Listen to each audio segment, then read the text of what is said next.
Hello, everyone. Miss Carol here again. Thank you so much for joining me. I hope that you found last week's lesson exciting. I know I did. I loved that lesson about Jericho. And remember, God had promised to be with them and that they were going to be successful in what they did. And really, all Joshua's army had to do was just to march around that city of Jericho one time for 6 days, blowing the trumpets, right?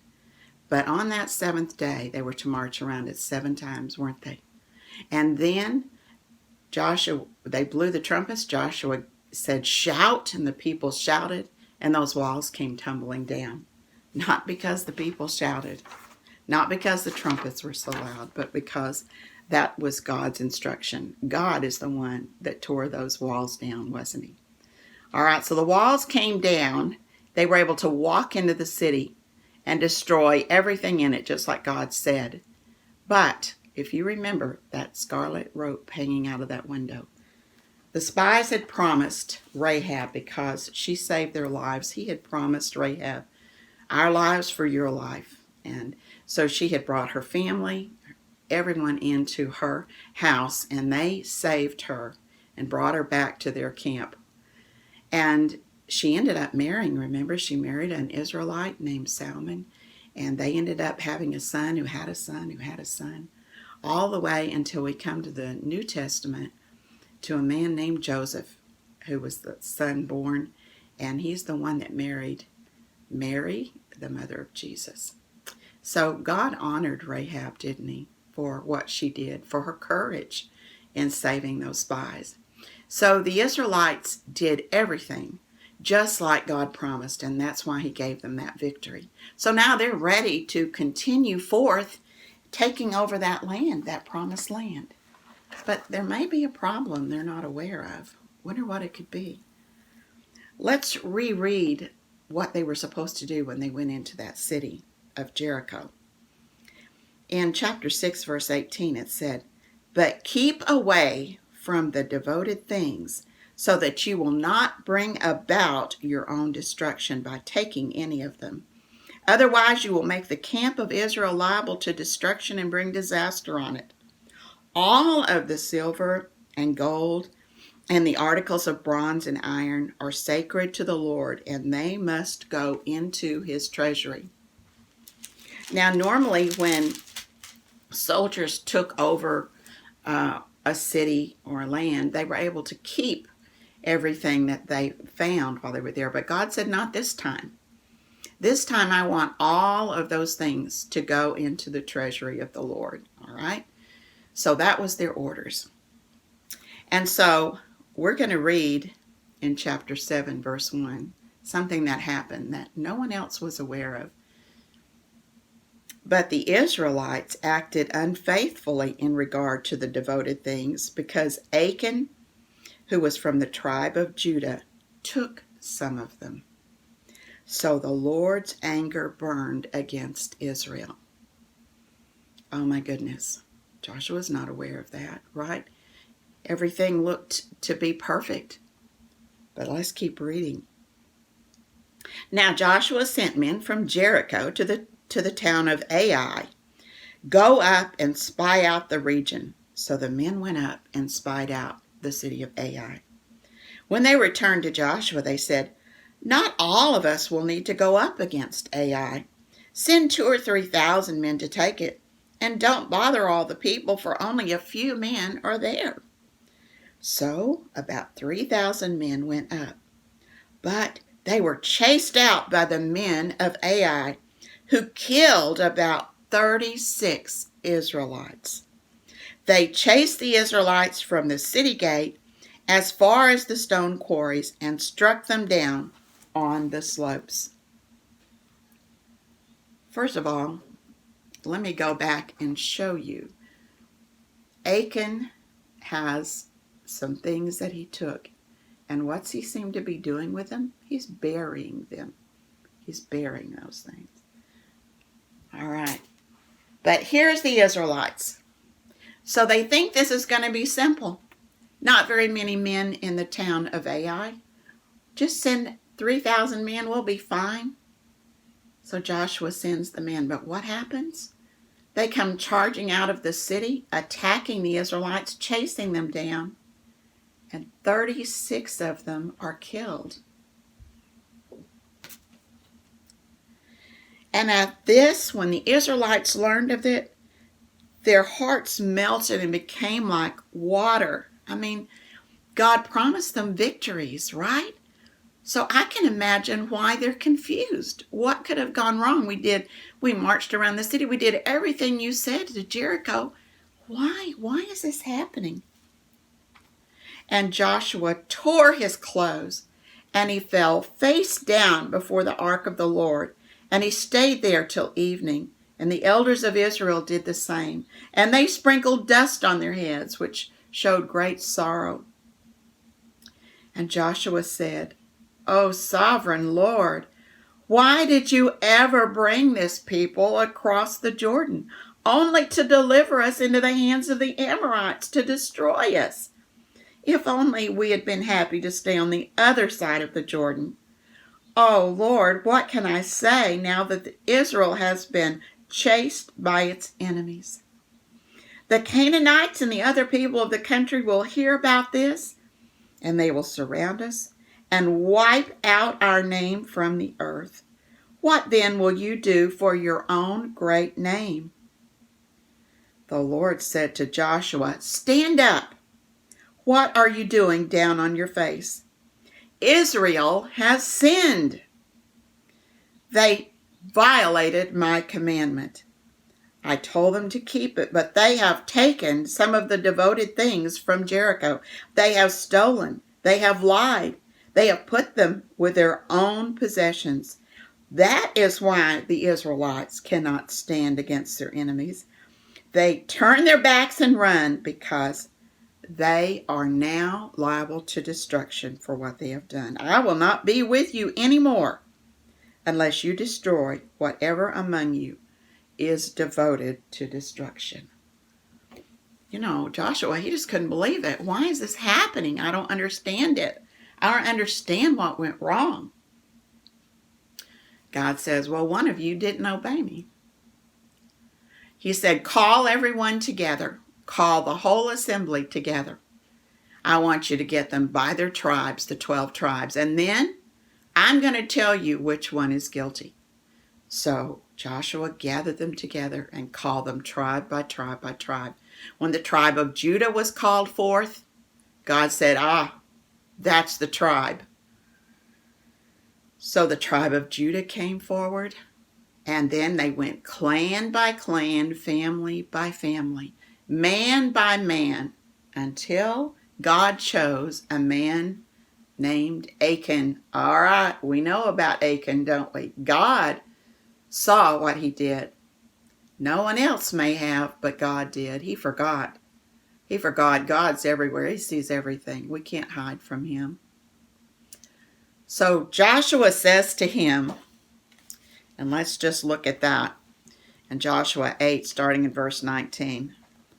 My son, give glory to the Lord, the God of Israel, and give him the praise. Tell me what you have done. Do not hide it from me. And Achan replied, Oh, it's true. I have sinned against the Lord, the God of Israel, and this is what I have done. When I saw in all of those things in Jericho a beautiful robe from Babylon, and 200 shekels of silver, and a wedge of gold weighing 50 shekels, I coveted them. Isn't that one of the things in the 10 Commandments we're never to do? Want something that isn't yours. Want what someone else has. I coveted them. I wanted them, so I took them. And they're hidden in the ground inside my tent with the silver underneath. And so Joshua sends some men to go into his tent. And sure enough, they dig up, and there is that robe, the silver, and the gold. And so they called Achan together with his family and all the Israelites. And they took Achan And they took his family. They took all the things he stole, all his possessions, his tent, his cattle, his donkeys. And they took him to the valley of Achor. And Joshua said, "Why have you brought this disaster on us? Because of you, 36 innocent men died at Ai because of your sin." And so they did to them exactly what God said. They stoned them. And they covered them up with a pile of stones to keep as a remembrance for the people of Israel what happens when you disobey God and the disaster that you can bring not only on yourself, but on all of Israel as well. Well, now that Joshua understands what happens, he's ready to go back. He's ready to go back and fight Ai. Because the Lord's like, okay, all right, let's try this again. But he says, this time, here's what I want you to do. You take all your men, and I want you to, 30,000, and I want you to take 5,000 of them and go behind the city secretly and wait. If you do something like that and you attack from behind, it's called an ambush. He said, that's what we're going to do. The rest of you, go forward and go into the city. Go forward like you're going into the city, just like before. But when the king and his men see you coming, they're going to think, oh, well, this is just what they did the first time. They're going to chase you. And when they chase you, here's what I want you to do. I want you to raise up your spear, your javelin, so that your men that are behind the city will see. And they are to start attacking that city. And when you see the smoke and fire coming from that city, you know they've been successful. And then you're going to stop running away from the people from Ai, and you're going to start chasing them back into their city. That's what happened. So they wait till night, and they go to the city just like they were going to attack it like the first time. But then when the men start coming out after them, they run away like they're afraid again. They run away. But Joshua raises that javelin, that spear, and the men behind the city see it, and they go into the city, and they set it on fire, and then they come out of the city, and they start chasing the men who were chasing the Israelites. Then the Israelites, where Joshua is, stopped running and started running toward the people of Ai and toward their city. When the people realized, oh no, the Israelites are behind us and they're in front of us. We have nowhere to go. And so God gave them a victory that day over those people, and they destroyed the city with everyone in it, just as God told them to do. So God gave them success that day for what they had done. Now, when other kings began realizing, they're taking over our land, we got to do something. They took over 2 powerful cities already, Jericho and Ai. We got to do something. So the king of Jerusalem calls together 4 other kings. And in Joshua chapter 10, verse 5, it says, "Then the 5 kings of the Amorites, the kings of Jerusalem, the kings of Hebron, Jarmuth, Lachish, and Eglon, decided to join forces against the Israelites. So they moved up with all their troops and took up positions against a place called Gibeon, and they attacked it. So Joshua marches up from Gilgal, but it was quite a way away. But he marched up with his entire army, including all of his best fighting men. The Lord said to Joshua, "Do not be afraid of them. I have given them into your hand. Not one of them will be able to stand against you." So they marched all night long. Wow, they must have been tired. And Joshua took those kings and their armies by surprise. The Lord threw them into confusion. They didn't know what was going on. And Israel chased them along the road as they were running away from them. But God, the Lord God, sent down large hailstones on those men, and more of them died from those hailstones than from the swords of the Israelites. God really fought for them. On that day, the Lord gave the Amorites over to Israel. But Joshua had said to the Lord, he realizes he's against 5 kings and 5 armies. That's a lot. So Joshua prays to the Lord, and get this, this is the prayer he prays. O sun, stand still over Gibeon. O moon, stand still over the valley of Ajalon. So the sun stood still. The moon stopped until the nation had won a victory over its enemies. So the sun stopped at noon in the middle of the sky and stopped going down for a full day. There has never been a day like it before or since. A day when the Lord listened to a man. Surely the Lord was fighting for Israel. And then Joshua returned with all Israel to the camp at Ai. Now, that is kind of crazy, isn't it? Because when we think about this, Joshua is asking God not to let that sun go down, to stay up all day, all night, and into the next day. Moon don't come out. Stars don't come out.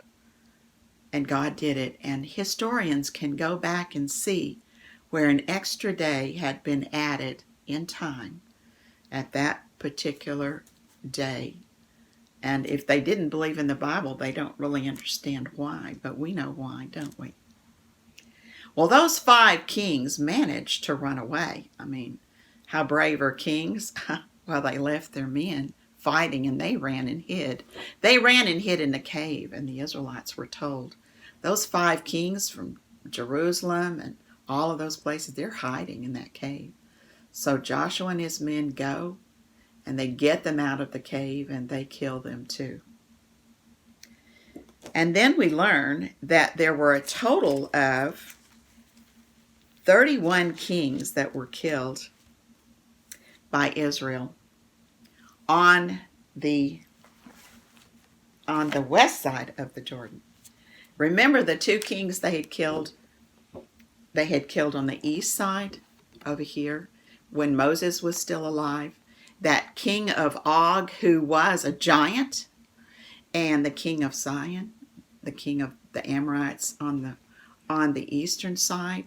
And that's where Manasseh, the half tribe of Manasseh, Gad, and Reuben wanted to stay. But the rest crossed over the Jordan. And now the Bible tells us that they conquered 31 kings on the western side as well, all the way to the Mediterranean here. And so, just as Moses had told him to do, Joshua gives them all their land and their inheritance from all of the tribes. The only tribe, remember, that doesn't get his own plot of land would be the Levites, because remember, they had a special job. Their job was to take care of the tabernacle. It was to minister to the people. And so they were not to get their own tribe, but they received 48 towns, all within the different tribes. 48 towns for the Levites, along with pasture lands for their cattle and so forth. But their job was to take care of the tabernacle and do God's work. Okay, so they were just given towns, 48 all in all, among the Israelites. So Joshua has done what God set him out to do. And it tells us in Joshua chapter 21, verse 43, So the Lord gave Israel all the land he had sworn to give their forefathers, and they took possession of it and settled there. The Lord gave them rest on every side, just as he had sworn to their forefathers.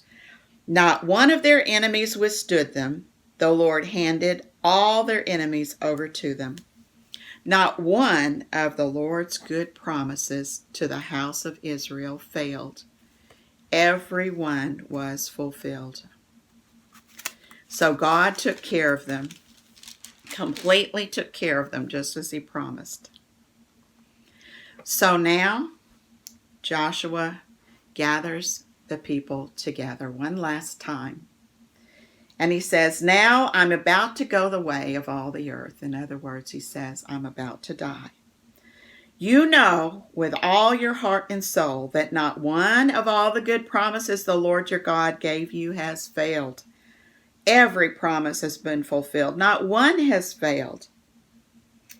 The Lord said to you, I gave you a land on which you did not work, and cities you did not build, and you live in them and eat from the vineyards and olive groves that you did not plant. Now fear the Lord and serve him with all faithfulness. Throw away the gods your forefathers worshipped beyond the river and in Egypt,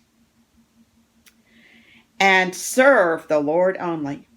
But if serving the Lord seems undesirable to you, you don't want to do it, then choose for yourselves this day whom you will serve.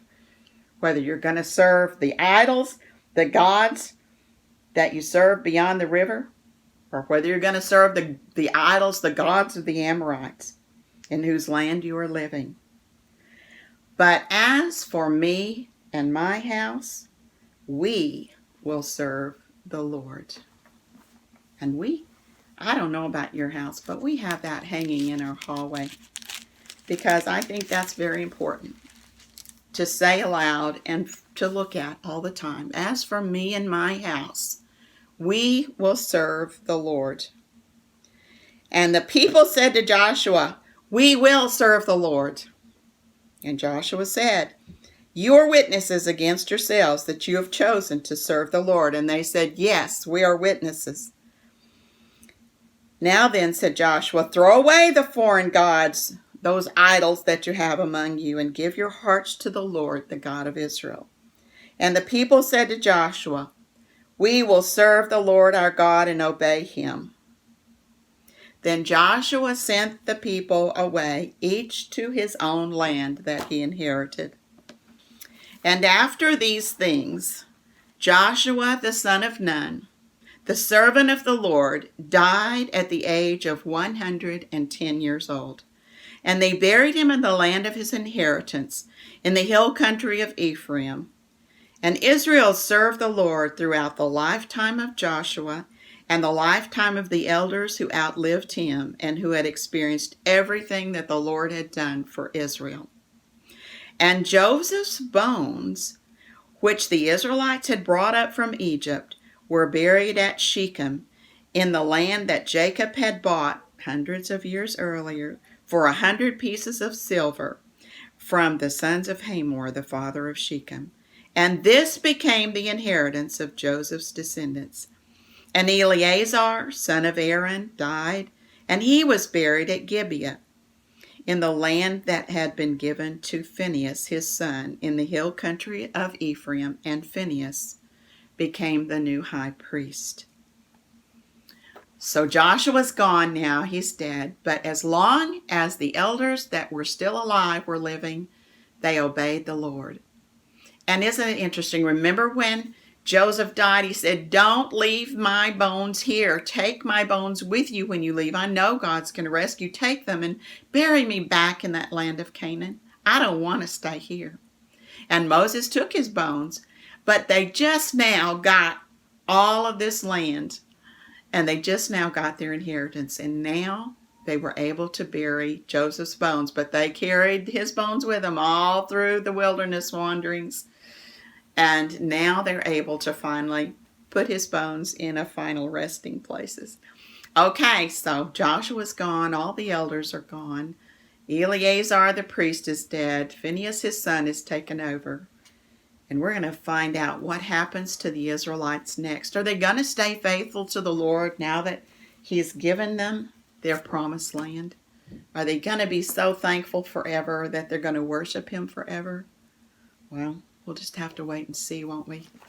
I love you. I hope you're enjoying your time off from school this week. Be the best that you can be. We love you. Bye-bye.